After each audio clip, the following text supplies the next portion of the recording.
how to change admin on Facebook business page. So basically what you're gonna do, you're gonna just go ahead to your browser to get to know more about this stuff. And basically it says assign admin roles in admin center. So now I want to notify you that you need another admin in your page so you can remove yourself or change another one's admin roles as an admin, basically, right?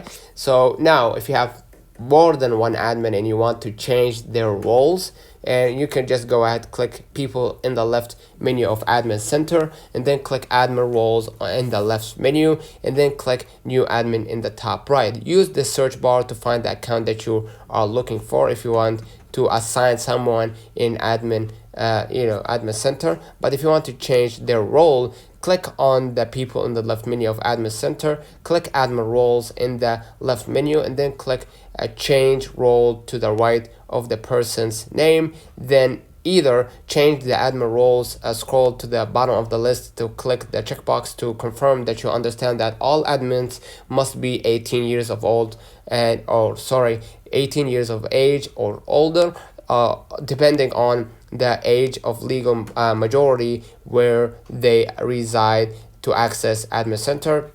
And then click assign role, and then click remove as an admin in the bottom left and review the information, and then confirm that you want to delete them as an admin or reduce their roles as an admins. Let me know in the comments if this video helped you. Don't forget to like and subscribe. Thank you for watching.